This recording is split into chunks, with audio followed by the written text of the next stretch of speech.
بسم اللہ الرحمن الرحیم، صلو علی الحبیب صلی اللہ تعالی علی محمد۔ اللہ تبارک و تعالی جل شانہ و جل سبحانہ کا کروڑ احسان کہ اس نے آج کی یہ مبارک مقدس اور رحمتوں بھری رات ہمیں عطا فرمائی۔ شب برات نجات، آزادی اور بخشش کے پروانے تقسیم ہونے کی رات ہے۔ اللہ تعالی ہمیں یہ اتنی پیاری رات عطا فرمائی، اس پر اس کا جتنا بھی شکر ادا کریں کم ہے۔ اللہ تعالیٰ کی ہم پر بے شمار رحمتیں ہیں، اس نے اپنی رحمتوں کے بہت سے دروازے ہمارے لیے کھول رکھے ہیں۔ وہ رحمتوں کے دروازے کبھی تو شب قدر کی صورت میں ہیں جو کہ 1000 مہینوں سے بہتر ہے، کبھی نبی پاک صلی اللہ علیہ وسلم کی ولادت کی مبارک رات کی صورت میں در رحمت کھلتا ہے، اور یہ وہ رات ہے جو اس شب قدر سے بھی زیادہ فضیلت والی ہے۔ اور کبھی رحمتوں کی دروازے شب معراج کی صورت میں کھلتے ہیں، تو کبھی اولیاء اکرام کی یوم وصال کی صورت میں، اور کبھی رحمت کے دروازے شب برات کی صورت میں کھول دیے جاتے ہیں، کہ جس کی فضیلت و شان حدیث مبارک میں یوں بیان کی گئی کہ جب شعبان المعظم کی 15ویں رات ہو تو رات کو عبادت کرو، اور اس کے دن میں جو ہے روزہ رکھو۔ سورج غروب ہونے کے وقت اس رات میں اللہ تعالیٰ آسمان دنیا کی طرف تجلی فرما کر یہ اعلان کرتا ہے کہ ہے کوئی مغفرت کا طالب کہ میں اس کو بخش دوں، ہے کوئی رزق طلب کرنے والا کہ میں اس کو رزق دوں، ہے کوئی مصیبت میں مبتلا کہ میں اس کو مصیبت سے عافیت دوں، ہے کوئی فلاں، یہ اعلان طلوع فجر تک ہوتا رہتا ہے۔ سنن ابن ماجہ کی حدیث پاک موجود ہے۔ کتنے خوش نصیب ہیں وہ لوگ کہ جو آج اس رات کو اللہ تعالیٰ کی عبادت و بندگی اور تلاوت قرآن میں گزارتے، اور رب کے اعلان پر اس سے ساری رات رزق،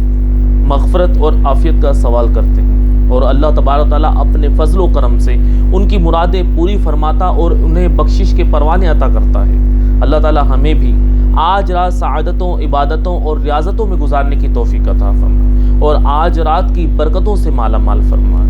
انشاءاللہ آج رات کے حوالے سے ہم کوشش کریں گے کہ کچھ سنیں تاکہ ہمارا عبادت کے حوالے سے ذوق اور شوق پیدا ہو۔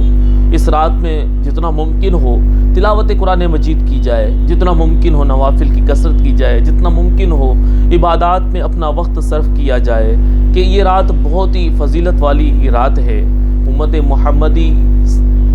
پر یہ خاص کرم ہے، اللہ عز و جل کی رحمت ہے کہ اللہ تبارک تعالیٰ نے آج کی رات میں یعنی شب برات کی 15ویں شب میں اللہ تعالیٰ نے اپنے بندوں پر خاص رحم فرمایا، اور رحمت فرما کر اپنے امت محمدی کے افراد کو بخشش عام فرماتا ہے۔ اور کتنی پیاری رات ہے کہ اس رات کے متعلق میرے آقا و مولا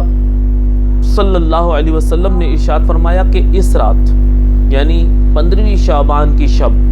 اللہ تبارک و تعالیٰ بنی کلب کی بکریوں کے بالوں سے بھی زیادہ لوگوں کی بخشش و مغفرت فرماتا ہے۔ یہ سنن ابن ماجہ کی روایت ہے۔ بنی کلب عرب کا ایک قبیلہ تھا جو بہت بکریاں پالنے میں بڑا مشہور تھا، ہزاروں کی تعداد میں بکریاں پالتا تھا۔ اللہ کرے کہ ہمارا نام بھی ان بخشے وہ میں آ جائے، لیکن یاد رکھیے کہ کچھ لوگوں کو اس رات بھی بخشش نہیں ہے۔ ان میں نمبر 1 جو شرک کرتا ہے، مشرک، نمبر 2 شراب کا عادی، نمبر 3 ماں باپ کا نافرمان، نمبر 4 سود کھانے کا عادی۔ یوں ہی اپنے دل میں کسی مسلمان کے بارے میں دشمنی، کینہ اور بغض رکھنے والوں کے لیے بھی یہی حکم ہے کہ ان کی بخشش نہیں ہوگی، اللہ تعالیٰ انہیں ان کے حال پر چھوڑ دیتا ہے۔ لہٰذا اگر ہمارے دلوں میں کسی مسلمان کا کینہ اور منفی جذبات ہیں تو اپنے دل ان سے صاف کر لیں، تاکہ آج کی رات ہماری بخشش کی صورت ہو سکے۔ اور یاد رکھیے کہ دل کا کینہ اور عداوت سے صاف ہونا نبی آخر الزمان صلی اللہ علیہ وسلم کی بہت پیاری سنت ہے۔ حضرت انس رضی اللہ تعالیٰ عنہ فرماتے ہیں کہ نبی آخر الزمان صلی اللہ تعالیٰ علیہ وآلہ وسلم نے ارشاد فرمایا، اے میرے بیٹے،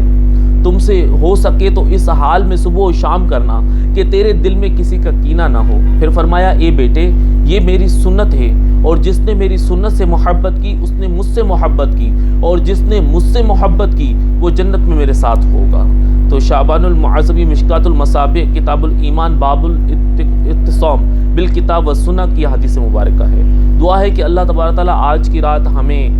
خوب عبادتوں کا ذوق اور شوق عطا فرمائے۔ اکثر لوگ کہتے ہیں کہ شب برات کی رات ہے، کہ کیا اس رات میں کوئی عبادت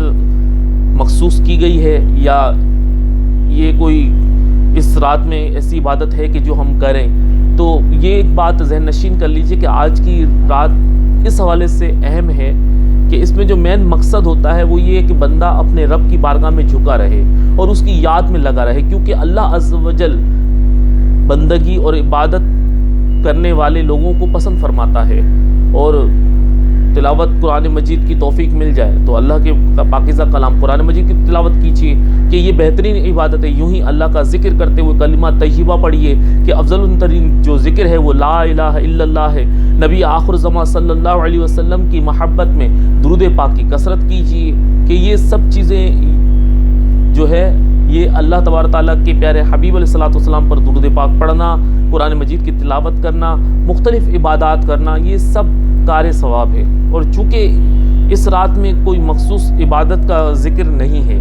بلکہ اس رات میں کچھ فضیلتیں ہیں، جیسا کہ ہم نے ابھی سنا کہ حضور نبی کریم صلی اللہ علیہ وسلم نے فرمایا کہ بنی کلب کی بکریوں کے بالوں سے بھی زیادہ لوگوں کی رب تعالیٰ اپنے بندوں کی بخشش فرما دیتا ہے۔ تو جب بخشش کی بات آتی ہے تو یقیناً جب بندہ اپنے لیے کوئی بخشش کی طلب کرتا ہے، جب وہ چاہتا ہے کہ میں بخشا جاؤں، جب وہ چاہتا ہے کہ میری مغفرت ہو جائے، تو اسے چاہیے کہ وہ اللہ کی عبادت میں مگن ہو جائے، وہ اللہ کی عبادت کرنے والوں میں شامل ہو جائے کہ آج کی رات کی برکت سے اگر وہ عبادت گزاروں میں شامل ہو جائے۔ مثال کے طور پر کچھ وقت تلاوت قرآن مجید کرے، کچھ وقت نوافل کا جو اہتمام کرے، کچھ وقت کلمہ طیبہ کا ورد کرے، کچھ وقت درود پاک کی کثرت کرے، کچھ وقت جو ہے یہ تسبیح سبحان اللہ و بحمدہ، سبحان اللہ العظیم و بحمدہ، استغفر اللہ پڑھے، تو انشاءاللہ عز و جل اس کی برکت سے اور ساتھ ہی ساتھ جو ہے دعا بھی کرتا رہے، جیسا کہ حضور نبی کریم صلی اللہ علیہ وسلم نے ارشاد فرمایا، ترمذی شریف کی حدیث پاک ہے، حضور نے فرمایا الدعاء مخ العبادہ، کہ دعا عبادت کا مغز ہے، یعنی عبادت بھی کرے اور دعا بھی مانگے۔ چنانچہ عبادت کے حوالے سے کچھ لوگ کہتے ہیں کہ عبادت کیوں کریں، کہیں سے ثابت تو ہے نہیں۔ صحابہ کرام علیہم رضوان نے تو کوئی ایسی عبادت نہیں کی کہ جس کا کوئی ذکر ملتا ہو تو ہم بھی عبادت کریں۔ دیکھیے ان باتوں کو اگر ہم سوچیں گے تو بہت سے معاملات کھڑے ہو جائیں گے، تو اس لیے ان چیزوں سے ہٹ کر صرف اس نیت سے کہ اللہ عز و جل کو راضی کرنے کی غرض سے، رب تعالیٰ کو راضی کرنے کے لیے اگر بندہ عبادت کرے تو یقیناً کار ثواب ہے، اور اگر ہر رات میں عبادت کرے تب بھی ثواب ہے، لیکن اس رات میں اس لیے کرے کہ اس رات میں بہت سی فضیلتیں شامل ہیں کہ بنی کلب کی بکریوں کے بالوں سے زیادہ رب تعالیٰ اپنے بندوں کی بخشش فرماتا ہے، اور پھر آسمان دنیا سے رب تعالیٰ تجلی فرماتا ہے اور فرماتا ہے کوئی مجھ سے طلب کرنے والا، سوال کرنے والا کہ میں اس کا سوال پورا کروں۔ اور جہاں تک عبادت کی بات آتی ہے تو میرے پیارے بھائیو، عبادت جو ہے یہ اللہ عز و جل نے اس کے لیے کوئی مخصوص وقت مقرر نہیں فرمایا، سوائے ان اوقات میں جس میں منع فرمایا۔ مثال کے طور پہ سجدہ جس وقتوں میں منع ہے اس میں آپ نہیں کر سکتے،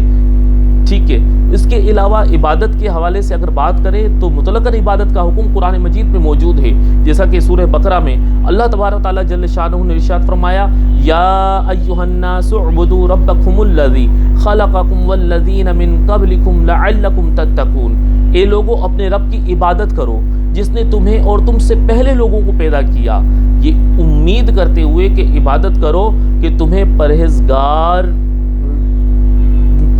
ہونا تمہیں مل جائے، یعنی تمہاری زندگی جو ہے وہ پرہیزگاروں میں شامل ہو جائے۔ ایک اور مقام پر اللہ تبارک و تعالی جل شانہ و جل سبحانہ نے ارشاد فرمایا، یا ایھا الذین آمنوا ارکعوا واسجدوا واعبدوا ربکم وافعلوا الخیر لعلکم تفلحون، کہ نجات پانے کے لیے اے ایمان والو، یہ سورہ حج کی جو ہے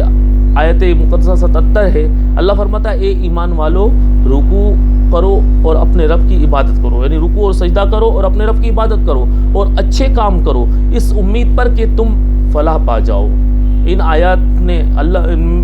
مقدسات میں اللہ تبارک و تعالیٰ نے وقت یا دن یا رات کی ذکر نہیں فرمایا بلکہ صرف عبادت کا حکم فرمایا، جیسا کہ میں نے عرض کیا کہ سوائے ان وقتوں میں جیسے فجر کے بعد تک کہ سورج طلوع ہو جائے تو آپ کوئی عبادت نہیں کر سکتے، اس کے علاوہ عصر کے بعد جب سورج غروب ہو جائے اس وقت میں، یعنی کہ عصر کے بعد جب سورج غروب ہونے لگے اس وقت میں عبادت نہیں کر سکتے۔ اس کے علاوہ یوں ہی روزوں کے حوالے سے ہے کہ جسے 5 پورے سال میں دن ہیں جس میں آپ روزہ نہیں رکھ سکتے، اس کے علاوہ اور جب چاہیں آپ روزہ رکھ سکتے ہیں، جس دن چاہیں آپ روزہ رکھ سکتے ہیں، سوائے عید الفطر کا دن اور عید الاضحیٰ کے 4 دن۔ یہ 5 دن مخصوص ترمذی کی روایت ہے، ان 5 دنوں کے علاوہ پورے سال میں آپ کبھی بھی کوئی نفلی روزہ رکھیں گے تو آپ کوئی گنہگار تھوڑی ہوں گے، بلکہ آپ ثواب کا حقدار بنیں گے، آپ کو نیکی ملے گی اور آپ کو اجر ملے گا۔ تو گویا جب ہم نارمل دنوں میں عام روٹین میں اگر ہم روزہ رکھیں ہمیں ثواب ملے، تو اگر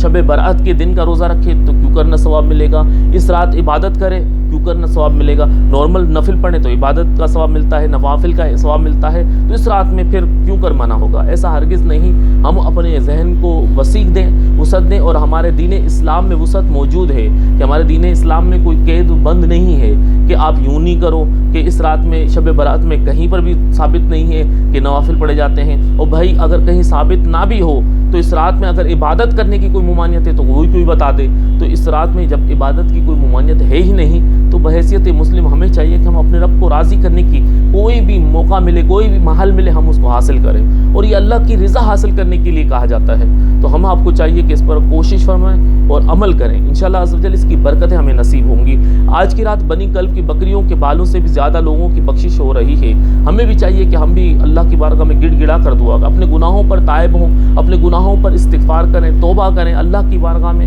تو انشاءاللہ عز و جل اس رات کی برکتیں ہمیں نصیب ہو جائیں گی۔ اللہ تبارک و تعالیٰ جل شانہ جل سبحانہ نے اپنے بندوں پر خاص فضل فرمایا۔ کچھ علماء کرام یہ بھی فرماتے ہیں